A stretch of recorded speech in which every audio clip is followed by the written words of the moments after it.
Okay, happy Friday. To my far right, Gareth Rhodes. Change positions, try to confuse me, but they can't.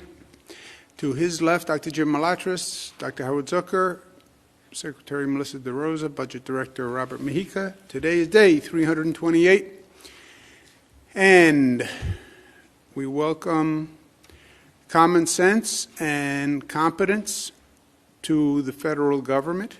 It is a relief for us here in the state of New York. President Biden's inauguration was beautiful, and it was uplifting, and it was entertaining. A lot of great entertainers. We want to thank President Biden for including the state and local aid in his first announcement of the America Recovery Act.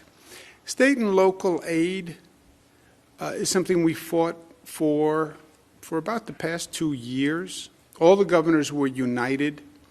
State and local aid is just what it sounds like. It is aid to the state governments, aid to the local governments. The Senate refused to put it in the previous bill. The Senate leadership has now changed, obviously. And President Biden put in $350 billion. The next obstacle on the federal side is the $350 billion is in President Biden's plan. They could raise that if they wanted, by the way. Speaker Pelosi had a higher amount in her HEROES Act. I would urge them to raise it. National Governors Association, Democrats and Republicans, asked for $500 billion. But the real fight is going to be the allocation of the $350 billion. What state gets what? What's the distribution formula? And that is a slicing of the pie function, which is going to be done in the House and the Senate. We made it clear that New Yorkers are firmly committed to two things: our fair slice of the $350 billion, which we believe is modestly $15 billion, which we need for this year's budget relief, and repeal SALT, which is not state and local, but it was something that every Democrat was outraged at when it was passed. It crushed New York. Everyone said they would repeal it. Well, now is the time. Also, the President Biden's team is a welcome relief. The COVID task force coordinator is Jeff Zients. Jeff, I've known for 20 years. He is a true pro, and you see even on day one the actions they're taking are just long overdue. Use the Defense Production Act. I had a number of conversations and statements going back over a year urging the Trump administration to use the Defense Production Act. Wear a mask. Look at that. Common sense. Lightning bolt from above. So congratulations on implementing common sense and international travel procedures. We see these strains walking in our airport. It's easier to bring a COVID strain through an airport than it is to bring fruit from another country. It's defied common sense.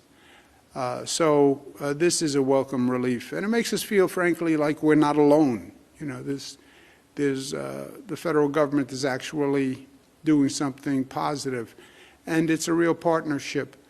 Jeff Zients is going to work in partnership with the governors. The governors are the ones who are administering this COVID vaccine. The governors are the ones who've been fighting this COVID battle. We felt like we've been battling it on our own, but we're going to have a weekly meeting with Mr. Zients, hear from the governors, hear what they need, and it's a real functional partnership. So I thank them all very much for that. Where we are in this foot race, how fast does the infection rate go up? How fast do we vaccinate? This is where we are today, 5.6.5 positivity, 268,000 tests, statewide deaths 165.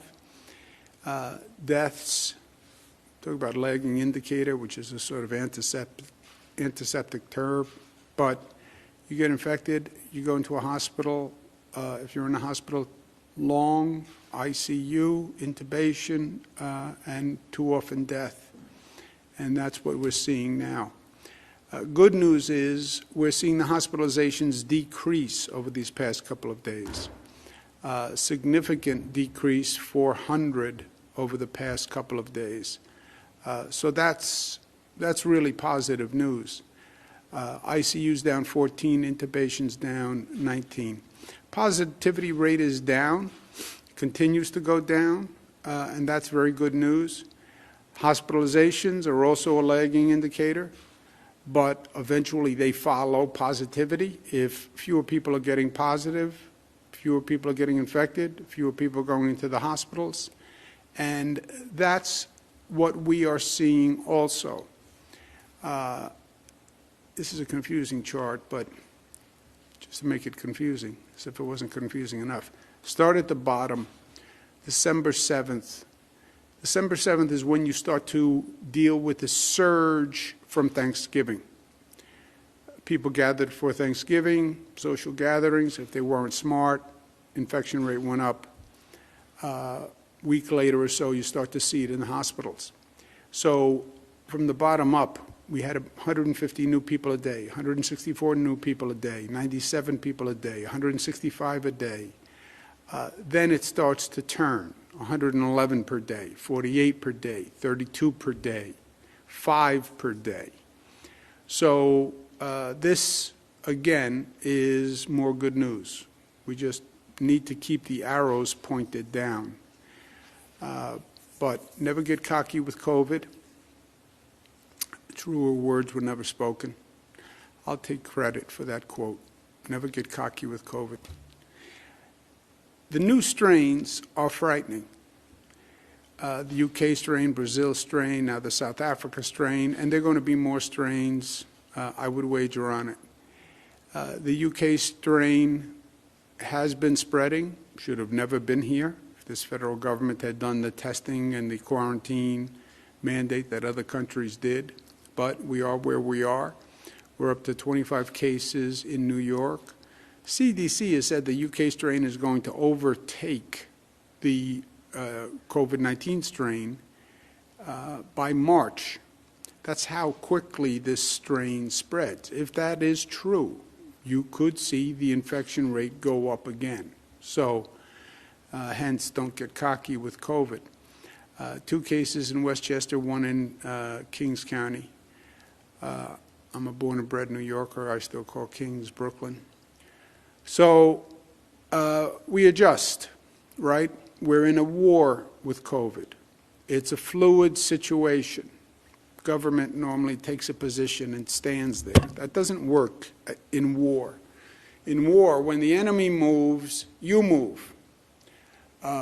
They try a new tactic, you try a new tactic.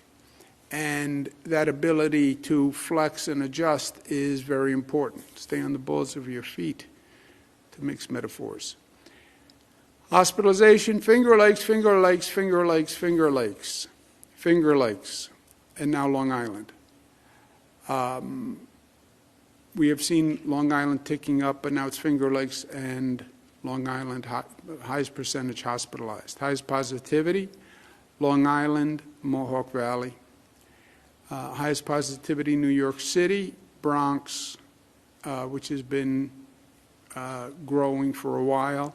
Staten Island seems to have stabilized, and that's good news. Thank you very much, Staten Islanders. And again, these numbers are a function of behavior. How you act is how the virus will spread. It's that simple. Where are we in terms of vaccinations? Remember what happens, we get a supply from the federal government. We've tried to find the allocation on our own, purchase on our own. Pfizer and Moderna are both operating under something called an emergency authorization use. They call it EAU. It's a federal program. Everything has to be an acronym because that's the federal government. Emergency authorization use does not allow them to sell it so they cannot sell directly to the state of New York. So the supply comes from the federal government. We have used 97% of the doses we've been allocated thus far through week 1 to 5, okay? This is the allocation usage by region for week 1 through 5. Best, highest level of vaccination rate, kudos, Southern Tier, 100%. And the Southern Tier is a real turnaround story. So hats off to the Southern Tier and to those county executives and supervisors. North Country, 99. Central New York, 98. Long Island, 97. Western New York, 96. Kudos to all of you. Lower performing regions in the state, Mohawk Valley, 77. That has to improve, and it should improve. People are in desperate demand for the vaccine. We want to make sure as soon as we're getting it out. Capital Region, 82. Mid-Hudson, 84. New York City, 90. Finger Lakes, 94. Overall statewide, 1,329,000 doses delivered. We run out of allocation today. The week 1 to 5 allocation will be exhausted by the end of the day Friday. May already be exhausted, frankly, midday on Friday. And we're now going week to week on the next week's allocation. We have 28,000 dosages left in the state from week 1 to 5. If you add up all the dosages that are not in arms in the state, it's 28,000. Problem is, we administer about 80,000 dosages per day, right? So 28,000 does not get you through the day when you're doing 80,000 dosages per day. We will, by the end of today, fully utilize all of the dosages that have been delivered. Week 6 dosages are being delivered as we speak. They come in throughout the week. They're delivered by the federal government through various means. One of them, interestingly enough, is through the Federal Express. But they're basically delivered through private carriers, and they arrive at different times across the week. Some jurisdictions are starting to receive them already. That's 250,000 dosages, and they are now being delivered. Week 6 allocations are arriving. Providers should only schedule appointments for allocations they know they will receive. In other words, in this confusing situation, the last thing we want to do is cancel appointments, right? So don't schedule an appointment unless you know you have an allocation. Person who had a first dose, they have an appointment for a second dose, they're going to get it.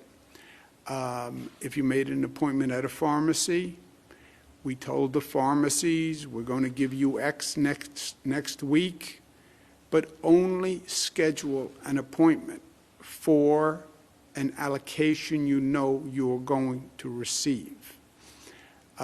Don't gamble, don't bet. Some providers think if they schedule the appointments ahead of time, people will feel comfortable because we have waiting lists. Not if you cancel those appointments. So don't schedule any appointment unless you know you have an approved state allocation coming, and appointments will be honored. The moment the vaccines are arrived, our goal is to get them in arms as soon as possible. 80,000 a day, 250,000 doses per week is not enough. And in truth, we can be doing more than 80,000 dosages per day. We have about 1,200 distributors. we can ramp that distribution network up very quickly. The 1,200 distributors are more distributors than we need. I can't provide the 1,200 distributors with all they could use now because we only get 240,000. We want to have that distribution network in place because we're hoping to get more production.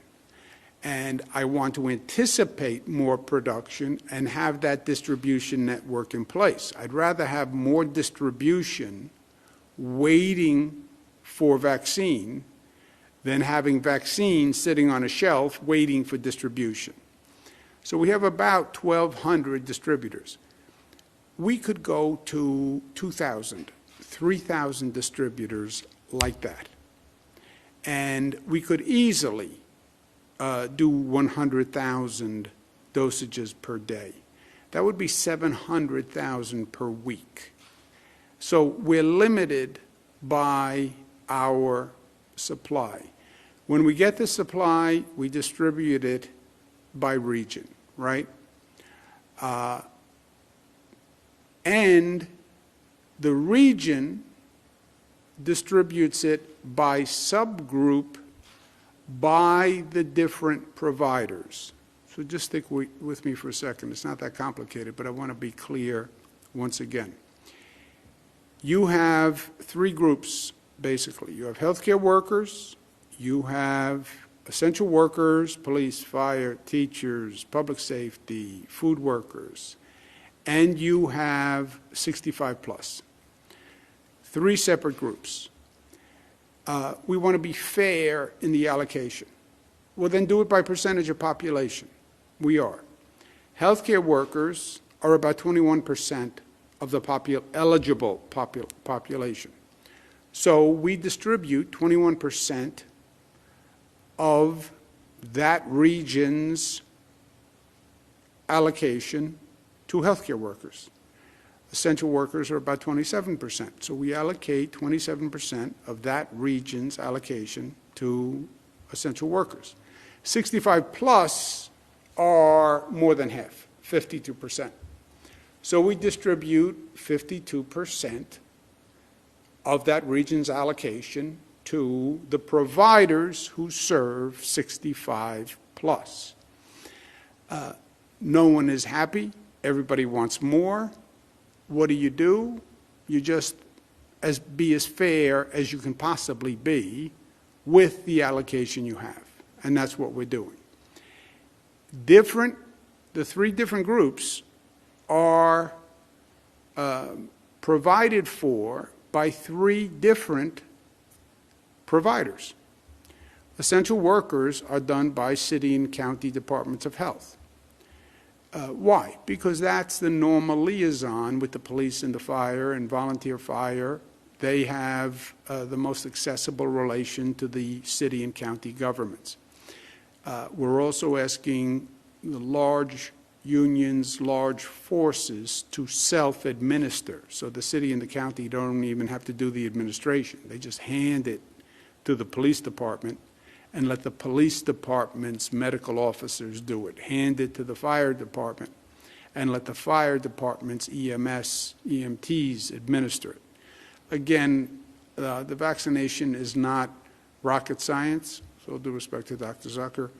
It's a vaccine. And EMS workers, EMT workers administer a vaccine in the normal course of business. So essential workers and the percent that essential workers represent, 21%, goes to city, county departments of health. Healthcare workers go to the hospitals. Nurses and doctors work in the hospitals. Doctors' offices are affiliated with hospitals or FQHCs. But that's the normal accessibility for them. Healthcare workers get 27%. So 27% goes to hospitals, and then 65 plus, we don't want them walking into hospitals. There are a lot of people who are ill in hospitals. We don't want them walking into City Hall. So retail establishments, pharmacies, mass sites are where we're doing the 65 plus. It's important that the provider follows the prioritization, because otherwise they're giving that group's allocation to someone else. And I've said this repeatedly, but I understand the stress level and the anxiety level. At least we have to be able to say we are fair. If you give the police dosage to 65 plus, then the police don't get it. If you give the 65 dosage to hospital workers, then the 65-year-olds don't get it. So please follow the Department of Health prioritization. Otherwise, you're robbing Peter to pay Paul. That's all you're doing. The Trump administration, and I said this not because he's out of office, I said it while they were in office, this was all unnecessary chaos and confusion and anxiety. Everybody agreed nursing homes were the top priority. Everybody agreed with that. All Americans agreed with that. You have vaccines, they're limited, give it to the people in the nursing homes. Everyone agreed with 1A. Nurses, doctors, give it to them. They're on the front lines. They're dealing with COVID-positive people every day. I'm not. They are. And if they get it, they're super spreaders. And if they get it, the hospitals close down. Everybody agreed. First responders, essential workers, everybody agreed. They could all be potential super spreaders. They're more exposed. They then opened it up to 75 plus, which made sense. But again, you are already way over capacity. By the way, we still have not received enough supply just to do 1A and 1B. If they had only opened it up to nursing homes, healthcare, and police officers, we still have not received enough supply even to get past nursing homes in 1A. We wouldn't even be in 1B yet if they opened the categories sequentially. Then you open 75 plus, then they open 65 plus, all at the same time. So you now have 7 million people, all who are eligible, and they're chasing 250,000 vaccines per week. It made no sense, and it created chaos. What should have been done, nursing homes first. You finish nursing homes, go to 1A. You finish 1A, go to 1B. Then, after 1B, and again, we still wouldn't be through 1B. We wouldn't be through 1A. We've done 1.3 million dosages. How many people were in 1A? Who remembers? 2.1? 1A is 2 million people. We've only done 1 million dosages. We would still be in 1A. But then go to 1B, and then if you open the age groups, you should have opened it as a priority by age. I'm 90 years old. I should go before the person who's 65. I'm 90. I should go before the person who's 70. And it should have been opened as you had allocation. Anyway, that is not what we did. It's not what they did. And now you have a period of confusion and anxiety because you're trying to hit 7 million people at 250,000 a week. That would take 7 months. President Biden has said he'll produce 100 million dosages in 100 days. That is about 1 million per day. New York State is about 6% of the population. That means we would get about 60,000 dosages per day. That's about 420,000 dosages per day. That is higher than we are now. Even at 420,000 dosages per day, per week, I'm sorry, you still have to do 7.1 million. That still takes you 17 weeks. So All this to say, this is going to be a long several months in distribution of this vaccine and the anxiety that has been created. I'm hopeful that the Biden administration can figure out how to increase production and shorten that 17 months. And I think the president is right. I'm not accustomed to saying that. Increase production through the Defense Production Act. And let's do it. We should have done it a year ago. But increase production, because that is the bottleneck right now. With all of this said, hospital capacity is still our top priority, and hospital capacity is going to come down to how many hospital staff get sick. That is what is going to happen. Much of what has happened since the first onset has not been a surprise. I feel like I'm standing on the beach, and you see in the distance a large wave building. And we're standing on the beach, and the wave is building, and the wave is getting closer. Don't be there when the wave hits, right? The UK strain is here. The UK strain is spreading. We still are only at 67% vaccination rate of our hospital workers. This is a problem. We're supposed to be at 70 to 90% for herd immunity. And the hospital workers are the people who, if they get sick, the hospital capacity will collapse. The hospital capacity collapses, we have to close the economy. We're working very hard on this message, and we're working very hard to get the hospitals to get their staff vaccinated. I've spoken to dozens and dozens of hospitals. There is a broad disparity. Some are at 100%. Some are at 50%. Average is 67. It's ticking up. It was 65 on Wednesday. It was 62 last week. But we have to do more, and we have to do faster. This is the percentage of hospital workers across the region. And you see the variance. Central New York is 82%. You then go down to 61% on Long Island, 62% on Western New York. What accounts for that? 82, Central New York, 78, North Country, 69. We need the hospital staff vaccinated. That's why they were 1A. More good news, we completed the first round of vaccinations of nursing homes because they were the most vulnerable population. 70% vaccinated so far. The vaccination rate among nursing home residents is higher than the vaccination rate among nurses and doctors. Social equity is also a pressing issue. We have a COVID-19 equity task force. We want to make sure that everyone has access to the vaccine. There are two issues there. One is accessibility, and we're working on that.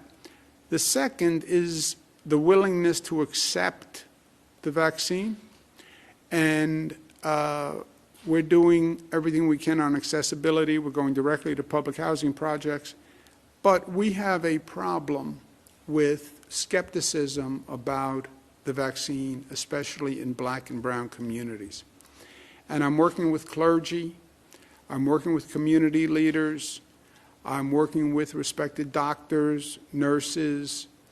I understand the skepticism about the federal government and the past federal government and their vaccination approval. It gave the sense that it was political. I get the historic skepticism, especially among the black community with the Tuskegee experiment, etc. That's why we had New York doctors approve the vaccine in addition to the federal government approval.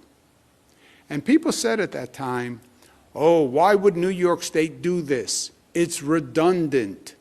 If the FDA says it's safe, and if HHS, federal HHS, says it's safe, then it's safe. No, because people did not believe that administration, and they did not believe that HHS and that FDA. And by the way, as I say to members of the black and brown community every day, I don't believe them either. I had my own level of skepticism and cynicism about the previous administration. But I'm not taking their word for it. We had New York doctors go through it. We have the best hospital network on the globe in New York. They have all gone through the vaccine. It is safe and it can save your life. But I need the clergy members, I need the medical community. We have to get past this skepticism problem, and we have to do it quickly. Otherwise, without this vaccine, the UK strain hits, you're going to see the death rate go up. As an aside, in the budget, we're doing something called 21-day amendments, where you can amend the budget and add certain things. I just want to make sure people are aware. We have consumer utility protections in the budget. Right now, there's a statutory cap on what the utilities can pay for damages. So there's a storm on Long Island. People get hurt. Public Service Commission determines that the utilities were not ready or whatever. They charge a penalty to the utility. In the law, they have caps on the amount a utility can be penalized. NYSEG was penalized the other day. It was only $1.5 million. Why only $1.5 million? The damage was much worse. Well, because the law capped the penalty. The laws, and these are old laws, but they were basically a utility protection program. Why would you cap a penalty? The penalty is commensurate with the damage. That's what a penalty is. But at one time, the utilities were very powerful, and they were powerful with the legislature, and the law protects them. That has to change. You can't artificially limit the penalty. The penalty is what the penalty is. The penalty is equivalent to the damage. If you create $10 million worth of damage, the penalty should be $10 million. Also, they can't shut off utilities because a person can't pay in the middle of an emergency like COVID. That's in the bill also. Also, internet providers, which now have limited regulation from the state and can often be very abusive to consumers. If you have a problem with an internet provider, it is the most frustrating process that a consumer can go through. And really, there's nobody to complain to. Many of them have basically a virtual monopoly, and they're not responsive to consumer complaints. We also want to say internet service providers, low-income families, you cannot charge more than $15 for the basic internet service program. We go to remote learning and kids are not in school. If the household doesn't have internet, that child doesn't get an education. And I'll tell you who that child is. That's a poor child, a black child, a brown child, a child in public housing. And education is supposed to be for everyone. So that's in the budget also. Also, and this was announced last June, okay, about 7 months ago, public safety is a crisis in this state and in this nation. The lack of trust between police and the community is worse than anything I have seen in my lifetime. The feelings are very high. Police feel victimized, they feel terrorized, they feel that the community disrespects them, they feel that they are the scapegoat, they feel that they can't do their job, and if they can't do their job, they're not going to try. Members of the community feel that they've been victimized and they've been terrorized. Our great Attorney General just did a report on the New York City Police Department that finds, basically, that the police have been using unfair tactics against protesters for a very long time, tactics that were supposedly no longer in place. This relationship has to be fixed, and it's not going to fix itself. The communities, we have 500 communities with police departments. Put the people at the table, like this: police, community activists, representatives, and talk through the issues. Everyone in the state needs public safety. The police serve everyone. When you see these spikes in shootings now, you know who's dying? Black and brown and poor people. Those are the victims of the increase in crime and the increase in shootings. Forge a collaborative, talk through the issues. It has to work for the police. It has to work for the local community. And I can't do it from Albany because there are 500 different police departments. And by the way, what works in Rochester is different than what's going to work in the North Country, is different than what's going to work in New York City. They have to do it. I said this in June. I said, form the collaborative and let people talk. By the way, the collaborative itself can be cathartic. I'm offended, and I want to be able to express my feelings and my fears and my thoughts, and I want you to hear me. That's the collaborative. You never solve a problem in life that you refuse to acknowledge or you deny. I believe that's true in our individual lives. It's also true in our social lives. You deny a problem, it doesn't go away, it gets worse. And that's what we're doing. I said in June, if you don't have a new reform plan passed by your community by April 1, you won't get funding in the state budget. I've said this 11 times. The plan is whatever your community wants. Nobody's saying, we're telling you what's in the plan. Oh, state government is telling us how to police. No, we're not telling you how to police. We're saying, I'm saying, figure out how you're going to police. What is your plan? And get it passed by your local legislative body. But get it by April 1. So I told you in June. That was June, July, August, September, October, November, December, January, February, March, April. Some communities are doing a great job. I mean a really great job. And they've been creative, and I talked about them in the State of the State, and they're using it for the opportunity it is. Every system has to reform. Every system has to reform periodically. Education has to reform. Everything we do has to reform. The environment has to reform. Criminal justice system has to reform. And the police department has to reform. How you policed 20 years ago is not how you police today. We're smarter. We're more savvy. We have more technology. There are 70 days left to April 1. Don't think the problem is going to go away. Your community has to be safe. And 70 days for those communities who haven't made progress is a blink of an eye.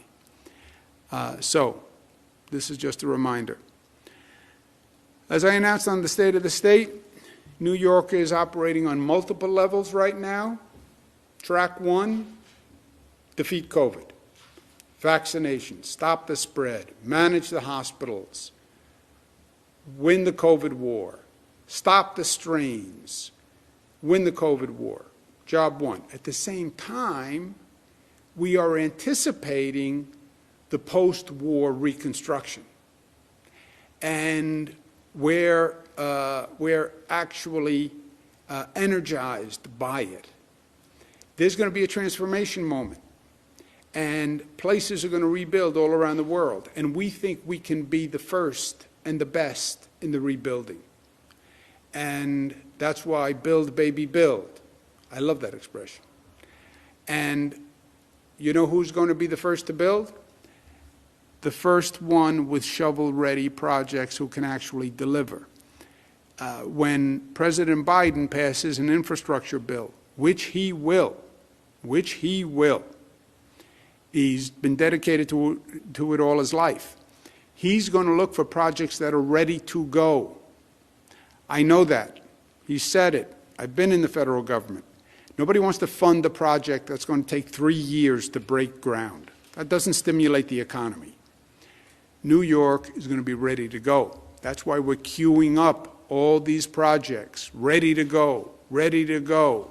As soon as that federal bill is passed, we are ready to go. And we're going to be starting on our own, not even waiting for Washington, because I've been waiting a long time.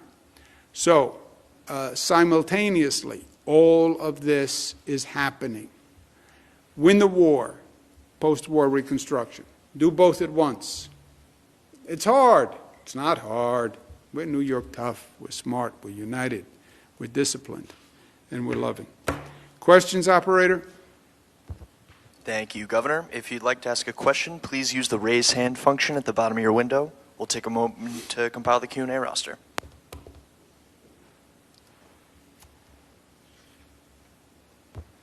Governor, your first question comes from Peter Haskell at CBS 880. Peter, please unmute your microphone. Hey, Governor, you've been critical of CDC guidance saying 65 plus, but it's just guidance. Some states, including Connecticut, are holding the line at 75 plus. Why did you decide to go to 65 plus, and did that add to the chaos? I think there would have been more chaos, Peter, if we didn't allow the 65 plus in when the federal government said they were eligible.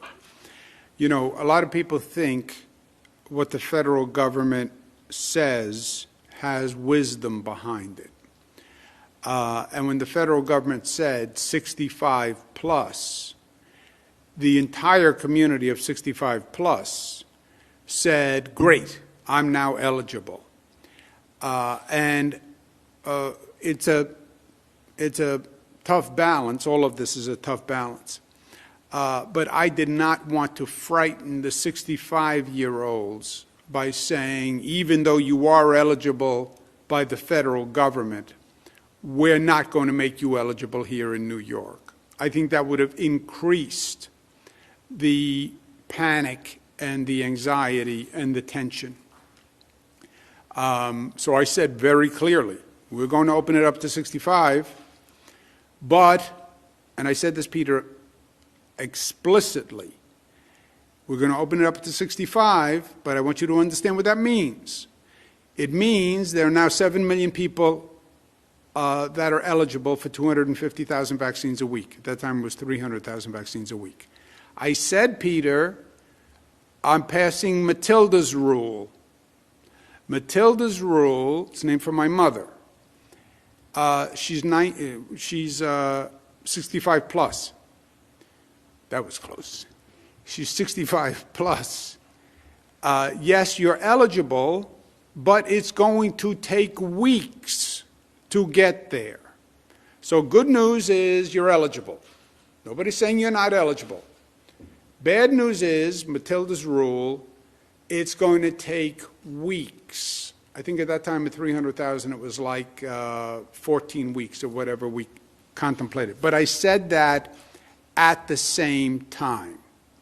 So yes, 65, we're not arbitrarily discriminating against you. It's not that we don't like 65-year-old people. But we're going to follow the federal guidance, not to create anxiety, but you need to understand what that means, and that's Matilda's rule. And I said that from day one. My mother's still unhappy with me, but I told them the facts, nice and clear on day one. Next question. Your next question comes from Miles Miller from WNBC TV. Miles, please unmute your microphone.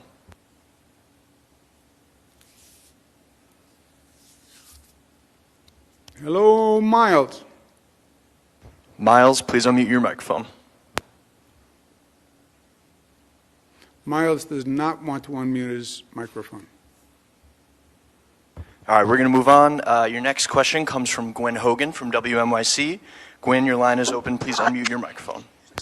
Hey there, Governor. Can you hear me? Thanks for taking my question. Yes, Gwen. Just hold on 1 second, Gwen, because I had another thought for Peter Haskell, my friend.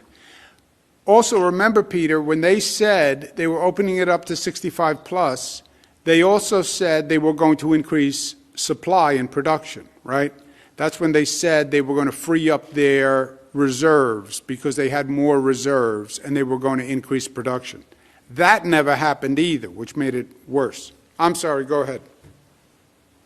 Hi there. Yeah, this question is for Gareth Rhodes. I'm wondering what you can tell us today about the demographic breakdown of vaccine distribution, at least for the state-run sites, which I know is data that the state has.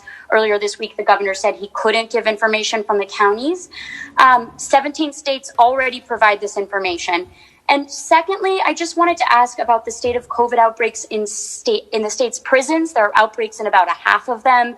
No timeline for when inmates will start to receive vaccines, at least the most vulnerable of them. New York City has already started to vaccinate the most vulnerable inmates, so I'm wondering when the state will start that process. Sure. So on the first question, we have over 1,200 providers who are receiving the vaccine right now and distributing it. There's a lot of data coming into the system. We are compiling it. We are analyzing it and making sure it's accurate. Once there's accurate data that we feel comfortable with, we can release it. But the key here is you can only put out data that you feel comfortable with. There's a lot of providers still getting used to the input into this system. So we'll continue to do that. And once it's ready, it will be released. And then on the, I can take that one. So obviously, this is something that we've been talking about standing up and operationalizing. Just so everyone's aware, in the 75 plus category, there's about 250 prisoners who are 75 plus across the entire system. When it goes down to 65 plus, it's roughly 1,100. And so that's the population, and we're trying to figure out the best way to start to deploy resources, obviously in the context of fairness, given that the demand is so great universally across the public, how we can manage both of those demands at the same time. But it's it is a teeny tiny population. Next question, operator. Next up, we have Stacy Sherman from Bloomberg News. Stacy, please unmute your microphone. Hi, Governor. Hiya, Stacy. Good.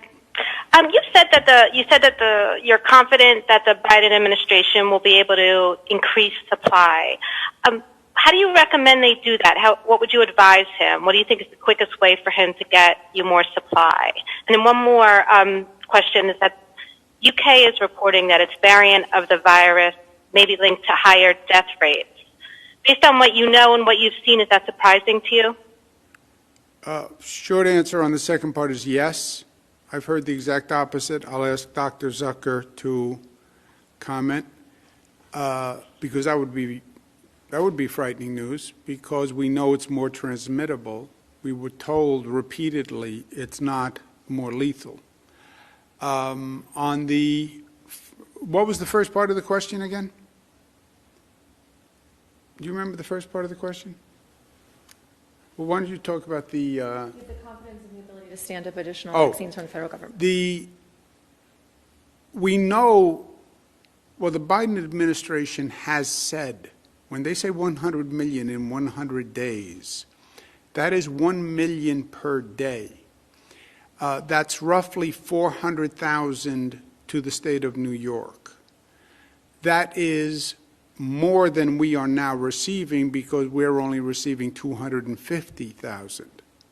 So just the 100 million over 100 days, that's more than we're now getting. Point one. Point two, increasing the Pfizer production, increasing the Moderna production, accelerating the Johnson approval, using the Defense Production Act, those are all ways where you can increase production beyond that.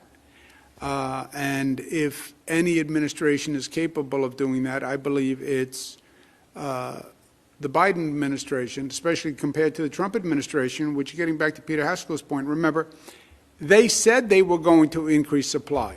They said they had a physical reserve and they were going to send the second doses immediately. That was all untrue. So we then planned, and the public heard, 65 plus, and there are more doses. And that never happened. So the worst case scenario, and that's what I'm trying to do here, at least be honest and be straightforward and tell people the truth. And don't create false expectations. Anybody can get it 65 plus, and we're going to increase supply because we're going to send the second dosages now. That was just not true. It was just not true. Dr. Zucker, did you hear anything about this Sure. UK variant? So this is information which I heard a little bit about this just this morning, but the UK science advisor said that the issue of lethality is not yet strong, and so I have been in touch with them over the course of last week, and we'll speak with them again. You have to also look at this from two perspectives. That's one issue, lethality, but also the fact that it's more transmissible means that there are going to be more cases. If there are more cases, there's more hospitalizations. If there are more hospitalizations, obviously there's a risk of more deaths. So, so I haven't heard the details of what you're specifically reporting or hearing, but I do know that the UK science advisor said that it's not the lethality is not yet, evidence for that is not that strong. Have any of our UK cases passed away? No, we have 25 cases and none. Nobody's passed away. Well, that's good news. Okay, next question, operator. Let's take two more. All right. Your next question comes from Dan Clark at PBS. Dan, your line is open. Please unmute your microphone. Hey, Governor, how we doing? How we doing, Dan? Very good, thank you. I'm wondering, in the spring, you were very critical of President Trump for not issuing a national mask mandate, and President Biden has only been in office for a few days. You're a close ally of him. Are you disappointed that he hasn't issued a national mask mandate like how you wanted the former president to do? Well, look, New York was the first state to pass a mask mandate in the United States of America, and I'm proud of it. I think New Yorkers in many ways were more informed about COVID. We had a different experience about COVID, and I think New Yorkers got it, and I was willing to propose it and push it, and New Yorkers did it. You know, the New Yorkers did it. Mask compliance is like 98% in public spaces. And that's because of New Yorkers. Now, is the country in a different place? Look, you have some states that still are in various stages of denial. I think what President Biden did was a step in the right direction. And is going to make a significant difference. My position, as I did in New York, is I would mandate masks all across the board. But what President Biden did is actually much, much better than what had been done before. We had a president who was saying, basically, don't wear a mask, even though his advisors were saying wear a mask. And it was total anarchy. So President Biden himself wears a mask. His staff wears a mask. He has a mask mandate. Obviously, our mandate is broader, and I support our mandate, but I understand his. Operator? Your next question comes from Bernadette Hogan at the New York Post. Bernadette, your line is now open. Please unmute your microphone. Hi, Governor. How are you? Bernadette? Okay, so two questions. One, you were just talking about President Biden and the mask mandate, but wanted to get your thoughts on the other day, he was at the Lincoln Memorial and he was not wearing a mask. And this was hours after signing the executive order mandating the use of masks on federal property. And so wondering what you think of that. His top spokeswoman defended this and said, he has bigger things to worry about. So should the president be setting a good example and be wearing masks regardless of bigger things to deal with? And then number two, with the vaccines, right now, is the state allowed to use second dose allocations for first doses, or how does that work? And how does the Defense Production Act change our vaccination program, and what do you hope that it smooths out going forward? What does what? Burned out. So what was the last four words? You got broken up. Yeah, with the Defense Production Act and the Biden administration's promise to utilize that, what bumps in the road, what problems with the vaccine program do you hope that will iron out? Okay. Let me answer both. First, I don't know what you're talking about with the Lincoln Memorial. I just missed it. But I think President Biden has, all through his campaign, all his public appearances, he's been a phenomenal example of wearing a mask. Every public appearance I've seen him, he comes up to the microphone, he has a mask, and then he takes the mask off. In public, he has a mask. I don't know about the Lincoln Memorial, but this is a dramatic contrast to President Trump, who was the exact opposite.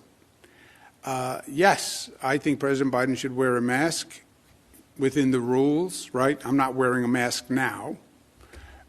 You don't always wear a mask if you can socially distance, et cetera, partitions, et cetera. But I think everybody should set a good example all across the board.